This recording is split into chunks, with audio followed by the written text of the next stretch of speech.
They were going to bully the people of Limerick with these tanks and armoured cars and planes flying overhead. We would have been raised exceptionally aware that men and women had died for our freedom. And Robert Byrne's last and dying words to that particular doctor was, "I am not afraid to die in any case."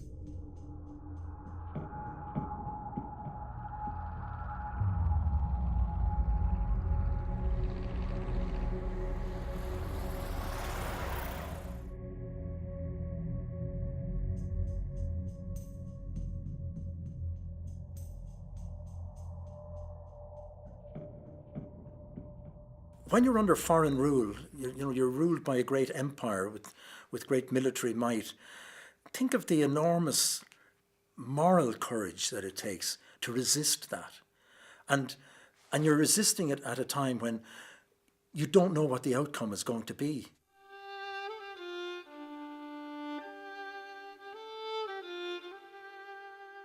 When Robert Byrne joined the Volunteers, when he joined the Irish Republican Brotherhood, when he went into jail, when he went on hunger strike, he did not know what we now know, that it would be successful. And I'm lost in admiration at the moral courage that was involved in doing that. In 1918, the first May Day parade was held in Limerick. There was upwards of 15,000 people attended the Marketsfield. There was a number of platforms set up with different speakers at each platform, and a number of motions were passed. One of the motions that was passed on that day was that the workers of Limerick extend fraternal greetings to workers of all countries, paying particular attention to their comrades in Russia, who for the last number of months had continued with their struggle for social and political emancipation. I think that was a very big statement. People of Limerick were aware of what was going on across Europe, particularly the Russian Revolution. And I think they were somewhat inspired by workers' solidarity and people power. It was estimated at the time that maybe as many as 6,000 workers in Limerick faced the prospect of having to report to the military, get a pass and have it checked 4 times a day as they were going to and from work. When you look back at 1919, there was so much going on. It was such a heady time.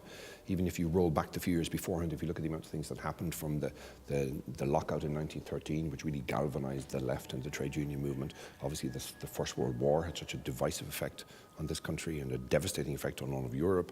1916 rising.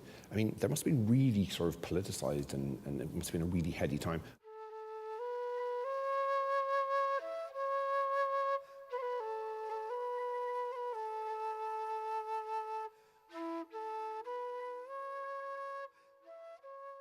Bobby's mother would have been very political, as I'm sure an awful lot of people at that time would have been. Those were tough times to be living in Ireland. I know that after Bobby had gone on strike and it had been reported that he was an activist, it was also reported that Thomas Clarke and Joan McDermott had visited the Town Wall Cottage. That would lead us to believe that they were a very political family. I know from my father, and I would imagine it would have been how he was raised by his father, he was a very moral man. He had a very strong sense of what was right and what was wrong. And so I would imagine from seeing my father growing up that this was something that was instilled into the family historically, that the difference between right and wrong and that you stand up for what you believe is right. They took on the might of the British Army with their redundant World War I tanks turned on the people. I mean, these were the tanks that they used on the battlefields in France and other areas across the continent where the war had raged for 4 years previously. They were now redundant. And they were going to bully the people of Limerick with these tanks and armoured cars and planes flying overhead. But the people, remember, were unarmed in general, and they came out onto the streets and they defied the martial law, and they defied the British King, and they defied the Bank of England, because when they run out of money, they printed their own.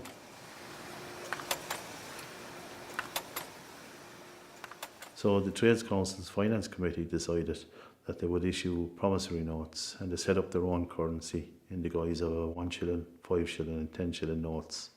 And those notes were issued through the Mechanics Institute by the various unions as strike pay associated to the Trades Council. And the idea was that those notes would be exchanged in the shops that were allowed to open for staple produce like bread, milk, potatoes, eggs, etc. And then when the shopkeepers brought that back to the Mechanics Institute at a later stage, when money did become available, that it would be redeemed and it would have went full circle. So it was an ingenious way of keeping it going. They showed a level of kind of sophistication and understanding of how economics works, all that kind of stuff. And for me, that's really inspirational. Ordinary people, the level of confidence, self-confidence that they had to do this, I find quite remarkable. The other thing is, of course, that it was a peaceful protest against British occupation, because traditionally in this country there were always two ways of going about things if you were looking for separation from Britain. One was the parliamentary way that sort of Daniel O'Connell and Parnell and Redmond did, take your seat in the House of Commons and argue for Home Rule, which of course they did in the early part of the century. Or the alternative and very violent way is through the barrel of a gun. It's like armed insurrection, which had happened time and time again, Wolfe Tone and so on, right up to the 1916 Rising. But this was like a third way down the middle. What if civil disobedience, suppose we actually went on strike and there was a general strike, because everybody in Limerick who had the Limerick Soviet were hoping that there would be a national strike. They thought, well, look what we can do here. Imagine if the entire country did that. That would really bring the British to the negotiating table. Of course, it didn't happen. It didn't become a national strike. But that's why it's inspirational to me, because it's peaceful for a start, and it's ordinary people organising and protesting about something they don't like. They responded in the only way really, which at the time was open to trade unionists, to make a protest or to try and prevent something happening, which was to down tools and call a general strike. And that's what they did, starting on the morning of the 14th of April, 1919. Limerick United Trades and Labour Council. Proclamation. Whereas the workers of Limerick assembled in council hereby declare cessation of all work from 5 a.m. on Monday, 14th of April, 1919. As a protest against the decision of the British government in compelling them to procure permits to earn their daily bread. By order of the Strike Committee, Mechanics Institute, Limerick, April 13th, 1919. Any information with reference to the above can be had from the Strike Committee.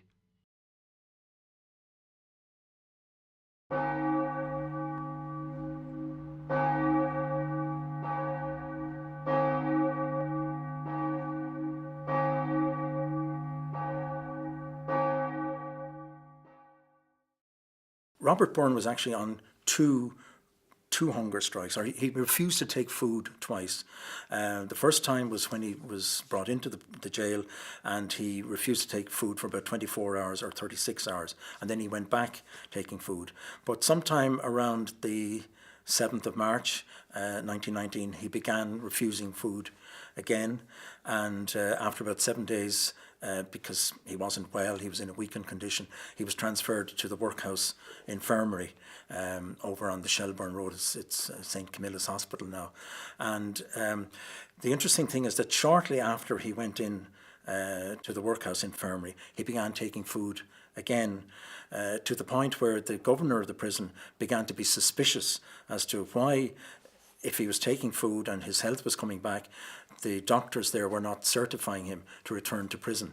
So obviously in the workhouse he was guarded by a warder and by a number of members of the RIC police, but he would not have been as secure as he was in the prison. So the 2nd Battalion of the IRA in Limerick, which was his own battalion, they decided that they would mount a rescue operation on him, and the plan was that they would take him out of the workhouse hospital, take him away up to the hills of County Clare, where the British wouldn't be able to reach on him, and obviously it would be quite a propaganda coup apart from anything else. 20 men approached the hospital on Palm Sunday, and they went in the guise of being visitors to the men's wards. Robert Byrne was in the number 1 men's ward, which was up on the 1st floor at the back of the hospital. So the plan was to go around the back of the hospital, mingle with the patients as if they were visiting the patients, and then at 3 o'clock on the blowing of a whistle by Batty Stack, that they'd spring into action. So as they took up their positions, Battystack blew the whistle. A bit of a melee unfolded. Constable Spillane, who was sitting on a chair beside Robert Byrne, jumped to his feet and bodily spread himself across Robert Byrne and drew his revolver, and he shot Robert Byrne. They did manage to get him out of the hospital, okay, and they brought him about a mile, I would say, along the road to a labourer's cottage in Meelick, over the border in County Clare, a man called John Ryan, and it was in that house that at about 8:30 on the 6th of April 1919 that he died. Bobby obviously died when he was 28, in terrible circumstances when you think about it. 28 as a child, died very, very bravely. His last words being, "I am not afraid to die," which I think is just so immensely sad for somebody that age with the whole life ahead of them, and he chose to die for Ireland, basically.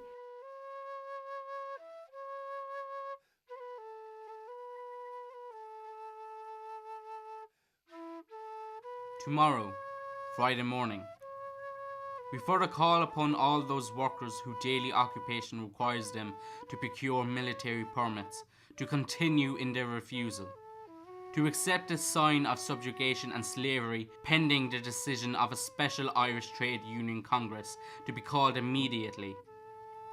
We call upon our fellow countrymen and lovers of freedom all over the world to provide the necessary funds to enable us to continue the struggle against military tyranny. Strike Committee, Limerick, April 24th, 1919. The events in Limerick, the death of Robert Byrne, and then the general strike, which was called by the Limerick United Trades and Labour Council, received... It was a major event. It was a major news event, and it received coverage in all of the Irish newspapers, in all of the British newspapers, and ultimately a lot of coverage internationally. So people were very aware of what had happened, that here was this Irish volunteer who was in jail, who had been on a hunger strike, who then was, as it was said at the time, was killed by a policeman who was trying to prevent him being rescued. And then the workers had gone out on strike in protest against the British military repression on the city of Limerick. And I suppose even at that stage, certainly in Limerick, and I would say more widespread as well, people would have had a sense of the idealism of Robert Byrne. And I'm exceptionally grateful to Limerick, and I'm grateful that they are doing this centenary celebrations and making other people aware, not just of Bobby Byrne, but of the people of Limerick City and what they actually did. And they all stood up and said, "We are going to be heard," which is amazing.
sweethearts that e'er I've had, they're sorry for my going away.